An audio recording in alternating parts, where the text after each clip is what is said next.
Hello guys, welcome back to my channel. I hope you all are well. So today we will study next topic of corporate governance, which is legal provisions regarding audit committee. तो क्या कुछ legal provisions है, क्या कुछ amendments हुई, वो हम study करेंगे। तो सेबी ने एक कमेटी कंस्ट्रक्ट की, नारायण मूर्ति कमेटी, जो हम अपनी स्टडी कर चुके हैं, नारायण मूर्ति कमेटी स्लाइड्स के अंदर। तो इसके जो चेयरमैन थे नारायण मूर्ति जी, इन्होंने वेरियस रिकमेंडेशंस दी, मेंबर्स ने वेरियस रिकमेंडेशंस दी थी। कुछ अमेंडमेंट्स की भी बात की गई थी, जिसमें क्लोज को 49 को अमेंड करने की भी बात की थी। और ये मीटिंग और इस चीज़ के ये रिकमेंडेशंस वगैरह जो सर्कुलेट हुई अमेंडमेंट्स की, वो हुई हमारी 26 अगस्त 2003 को। इसके बाद दोबारा से एक और मीटिंग ऑर्गेनाइज़ की गई 17 नवंबर 2003 को, जिसमें वेरियस सजेशंस आए, वेरियस कमेंट्स आए, सबको रिस्पॉन्सिबिलिटीज़ डिवाइड की गई, कैसे इसको इफ़ेक्ट करना चाहिए, कैसे इसको हम इम्प्लीमेंट कर सकते हैं अमेंडमेंट को, इन सब के बारे में बात की। और फाइनल इसके बाद एक रिपोर्ट बनाई गई, जिसमें क्लोज 49 को अमेंड करने की बात की और क्लोज 49 को अमेंड किया। फाइनल हमारे पास ये रिपोर्ट सबमिट हो गई। तो क्या कुछ अमेंडमेंट्स हैं वो हम स्टडी करेंगे। पहले है हमारे pass issue number 7। Issue number 7 जो है वो है हमारे पास, इसमें देखो कुछ ना पुरानी लैंग्वेज है, कुछ डिस्कशन है और कुछ रिवाइज लैंग्वेज है। एग्जिस्टिंग लैंग्वेज में तो बात की गई है जो पुराना लॉ है, पुराना लॉ या फिर पुराना जो रूल था अमेंडमेंट होने से पहले, उसकी बात की गई है। एग्जिस्टिंग लैंग्वेज में हम बोलते हैं कि जो चेयरमैन है, हमारी कमेटी का जो चेयरमैन है, हमारी कंपनी का जो चेयरमैन है, उसको एनुअल जर्नल मीटिंग में प्रेजेंट होना ज़रूरी है। अब क्यों प्रेजेंट होगा? क्योंकि जो शेयर होल्डर्स होते हैं, उनकी क्वारीज को हैंडल करने के लिए, उनकी प्रॉब्लम्स को सॉल्व करने के लिए चेयरमैन को एनुअल जर्नल मीटिंग में प्रेजेंट होना मस्ट है। तो इसके बारे में कुछ डिस्कशन हुआ। अब डिस्कशन में बात की गई कि कई बार ऐसा हो सकता है कि वो चेयरमैन में भी प्रेजेंट ना हो पाए एनुअल जर्नल मीटिंग में, भी कुछ मिस हैपनिंग हो गई या कोई भी प्रॉब्लम, इस चीज़ को लेके चले कि हमारे पास कुछ भी अगर केस में अगर हमारा चेयरमैन प्रेजेंट नहीं है तो हम क्या करेंगे। तो ये बात रखी गई कि अगर चेयरमैन प्रेजेंट नहीं है तो उसकी जगह पर कोई भी हमारा इंडिपेंडेंट जो भी हमारे पास डायरेक्टर रहेगा, उसकी जगह पर वो प्रेजेंट होगा, उसकी जगह पर वो हमारे जो शेयर होल्डर्स हैं उनकी क्वारीज को टैकल करेगा, कोई भी हमारा इंडिपेंडेंट डायरेक्टर। तो ये डिस्कशन हुआ। इसके बाद इसका रिवाइज लैंग्वेज में या रिवाइज इसका क्लॉज निकल के आया, नया रूल निकल के आया, क्लोज सेकंड ए सब सेक्शन 4। तो इसमें बोलते हैं कि जो चेयरमैन रहेंगे हमारे ऑडिट कमेटी में, अगर वो प्रेजेंट नहीं है हमारी एनुअल जनरल मीटिंग में, तो उनकी जगह पर हमारा कोई भी इंडिपेंडेंट डायरेक्टर प्रेजेंट हो सकता है, शेयर होल्डर्स की क्वारीज को टैकल करने के लिए, उनको सब कुछ हैंडल करने के लिए उसकी जगह पर प्रेजेंट हो सकता है, इन केस चेयरमैन प्रेजेंट नहीं है। तो ये था आपके पास इशू नंबर 7। नेक्स्ट आपके pass issue number 8। Issue number 8 जो है वो मीटिंग से रिलेटेड है, ऑडिट कमेटी की मीटिंग से रिलेटेड, क्लॉज सेकंड बी। तो इसकी एग्जिस्टिंग लैंग्वेज क्या कहती है कि हमारी जो ऑडिट कमेटी है, जो ऑडिट कमेटी में कंस्ट्रक्ट करनी होती है, उन्हें एक साल में कम से कम 3 बार उन्हें मीटिंग ऑर्गेनाइज़ करनी है, मीटिंग को अटेंड करना है। और एक जो है वो हमारी जो फिक्स्ड रहेगी हमारे अकाउंट्स को फाइनलाइजेशन होने से पहले, वो मस्ट है कि एक तो हमारी तब होगी और मिनिमम हमारे मतलब कम से कम हमारी एक साल में 3 मीटिंग तो होनी ज़रूरी है। और क्वारम की भी बात की जाती थी हमारी। तो क्वारम में क्या रहेगा कि हमारी मीटिंग के मेंबर्स क्या रहेंगे। मीटिंग के मेंबर्स रहते हैं या तो 2 मेंबर या फिर 1/3 ऑफ मेंबर, इन दोनों में से जो ज़्यादा होंगे। मान लो हमारी कमेटी के मेंबर हैं 6, तो उसका 1/3 क्या रहा, 2। और हमारे आइदर मिनिमम भी कितने रहे, 2। तो 2 मेंबर्स का प्रेजेंट होना ज़रूरी है। या फिर तुम मानो कि अगर हमारे ऑडिट कमेटी में 9 मेंबर्स हैं, तो 9 मेंबर्स हैं, उसका 1/3 हुआ हमारे पास 3। और इसको कंपेयर करेंगे 2 से, इन दोनों में से जो ज़्यादा होगा, ज़्यादा कौन सा है हमारा 3, इन दोनों में से जो ज़्यादा मतलब 3, और मिनिमम कम से कम 2 इंडिपेंडेंट डायरेक्टर्स प्रेजेंट होना ज़रूरी है हमारी ऑडिट कमेटी की मीटिंग में। तो या तो हमारे पास 2 मेंबर या फिर 1/3, इन दोनों में से जो ज़्यादा होगा, और 2 इंडिपेंडेंट डायरेक्टर को होना मस्ट था। ये एग्जिस्टिंग लैंग्वेज बोलती है। इसके बारे में फिर कुछ डिस्कशन हुआ।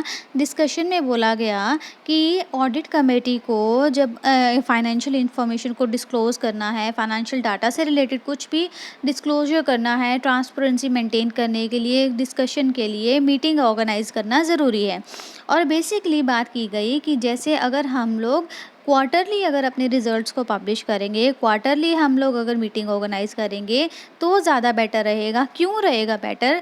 क्योंकि अगर हम लोग क्वार्टरली अपनी मीटिंग को ऑर्गेनाइज़ करते हैं, अपने डाटास को डिस्क्लोज़ करते हैं, तो अगर कोई भी एरर होता है वो तभी के तभी रेक्टिफाई हो जाएगा, टाइमली रेक्टिफाई हो जाएगा। नेक्स्ट हमें देखो पूरे साल की वेट करने की ज़रूरत नहीं है या फिर नेक्स्ट टर्म की वेट करने की ज़रूरत नहीं है उस डाटा को चेक करने के लिए। अब मीटिंग क्वार्टरली अगर होगी तो वो टाइमली करेक्शन हो जाएगी, टाइमली उस चीज़ को अपडेट रखा जाएगा। तो उन्होंने बात की, अमेंडमेंट में बात की गई कि अगर हम लोग एक साल में अगर हम लोग क्वार्टरली फाइनेंशियल रिजल्ट्स पब्लिश करते हैं, मतलब क्वार्टरली अगर हम लोग मीटिंग ऑर्गेनाइज करते हैं तो ज़्यादा बेटर है। तो पहले होती थी एक साल में कम से कम 3, और अब इन्होंने बोला कि एक साल में कम से कम हमारी 4 बार तो मीटिंग ऑर्गेनाइज होना ज़रूरी है, क्योंकि एक साल में क्या रहेंगे हमारे पास जो भी क्वार्टर्स रहेंगे, क्वार्टरली हमें अपने रिजल्ट्स पब्लिश करने हैं, तो कम से कम एक साल में 4 बार मीटिंग होना ज़रूरी है।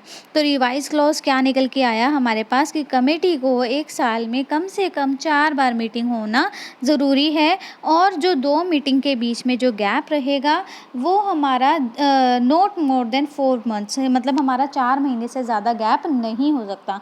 मतलब मैक्सिमम तुम 2 मीटिंग के अंदर 4 महीने का गैप ले सकते हो, पर इससे ज़्यादा नहीं, और एक साल में 4 बार मीटिंग ऑर्गेनाइज करना मस्ट है।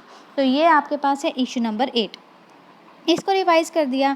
अब नेक्स्ट आपके पास इशू नंबर 9, जो इशू नंबर 9 है वो बताते हैं रूल्स ऑफ ऑडिट कमेटी। तो ऑडिट कमेटी के क्या कुछ रूल्स रहेंगे, क्या कुछ करती है। हमारे पास एग्जिस्टिंग लैंग्वेज क्लोज सेकंड कहता है कि ऑडिट कमेटी क्या कुछ देखती है, हमारी कंपनी के फाइनेंशियल रिपोर्टिंग प्रोसेस को चेक करती है, फाइनेंशियल डाटा को चेक करेगी, हमारी appointment, removal, remuneration of auditors, जो भी हमारे ऑडिटर्स रहेंगे एक्सटर्नल और इंटरनल ऑडिटर्स, उनकी अपॉइंटमेंट से रिलेटेड टर्म्स, रिमूवल से रिलेटेड टर्म्स, और उनकी रेम्यूनरेशन, उनकी ड्यूटीज़, उनकी रिस्पॉन्सिबिलिटीज़, उनकी पावर्स के बारे में बात कौन करेगा, कौन चेक करेगा, कौन ध्यान रखेगा, ऑडिट कमेटी। ठीक है, और क्या ध्यान रखना है, इंटरनल ऑडिट क्या है, इंटरनल कंट्रोल प्रॉपरली मेंटेन किया जा रहा है ऑर्गेनाइजेशन में, फंक्शन पर प्रॉपरली परफॉर्म हो रहे हैं या नहीं है, इंटरनल कंट्रोल में कुछ कमियां तो नहीं है, ये भी चेक करती है हमारी ऑडिट कमेटी। और क्या चेक करती थी कि अगर हमारा कोई भी रिस्क प्रेजेंट में है या फ्यूचर में हमें लग रहा है कि कोई रिस्क अराइज हो सकता है, उसको कैसे कंट्रोल किया जाएगा, इसके रिगार्डिंग भी पॉलिसीज़ बनाना हमारा ऑडिट कमेटी का ही काम है। और क्या चेक करना कि इन केस अगर हमारी कंपनी से कोई भी पेमेंट में डिफ़ॉल्ट हो रही है या कंपनी को पेमेंट नहीं रिसीव हो रही, इन सब से रिलेटेड भी चेक करना। मतलब ऑडिट कमेटी का क्या काम था और एग्जिस्टिंग लैंग्वेज में कि हमारा फाइनेंशियल रिलेटेड टर्म्स को चेक करना, हमारे ऑडिटर्स से रिलेटेड टर्म्स चेक करना, हमारे इंटरनल कंट्रोल से रिलेटेड टर्म्स चेक करना, और रिस्क से रिलेटेड टर्म्स चेक करना।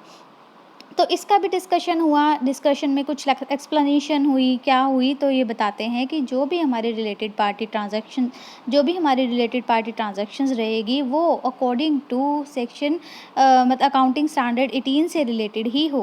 अब ये क्या है, अकाउंटिंग स्टैंडर्ड 18 क्या कहता है कि मतलब जो स्टैंडर्ड्स में मेंशन है कि हमारे रिलेटेड पार्टी ट्रांजैक्शंस क्या होती हैं, कैसे इसको टैकल किया जाता है, वैसा ही हमारी कंपनी में मेंटेन होना चाहिए। तो रिलेटेड पार्टी ट्रांजैक्शन से पहले हमें पता होना चाहिए कि रिलेटेड पार्टीज़ कौन से रहेंगे, रिलेटेड पार्टीज़ जिनका पहले से ही हमारी कंपनी में कुछ ना कुछ इंटरेस्ट है या कुछ ना कुछ लिंक्ड है, जैसे कि हमारे की मैनेजमेंट पर्सन हो गए, डायरेक्टर्स हो गए, डायरेक्टर्स के रिलेटिव हो गए, या फिर मान लो मेरी कंपनी का डायरेक्टर है, ठीक है, और वो किसी और फर्म में भी पार्टनर है, किसी पार्टनरशिप फर्म में वो पार्टनर भी है। तो अगर मान लो मेरी कंपनी और कोई वो पार्टनरशिप फर्म वो डील करती है, तो वो क्या मानी जाएगी, हमारी रिलेटेड पार्टी मानी जाएगी। तो उन्होंने बोला कि हमारी जो रिलेटेड पार्टी है उनके टर्म्स का ध्यान रखना, और अगर हमारी रिलेटेड पार्टी के बीच में कोई भी ट्रांजैक्शन हो रही है, तो ऐसा नहीं है कि वो बिना अप्रूवल के कोई भी ट्रांजैक्शन कर देंगे, तो उनके लिए कुछ ना कुछ अप्रूवल्स रहती है। अप्रूवल्स में क्या कुछ रहता है कि वो बोर्ड ऑफ डायरेक्टर से अप्रूव होगी, कि बोर्ड ऑफ डायरेक्टर्स में भी अलग अलग क्राइटेरिया रहते हैं कि वो स्पेशल रेजोल्यूशन से पास होगा या कैसे पास होगा, नॉर्मल रेजोल्यूशन से पास होगा, या फिर इसके बाद बोर्ड ऑफ डायरेक्टर्स के बाद वो उन्हें ऑडिट कमेटी भी पास करेगी। तो हमारे जो नॉर्मल रिलेटेड पार्टी ट्रांजैक्शन से रूल्स हैं उसको भी हमें अपनी कंपनी में एप्लीकेबल करने का, ये भी कौन ध्यान रखेगी, हमारी ऑडिट कमेटी ध्यान रखेगी।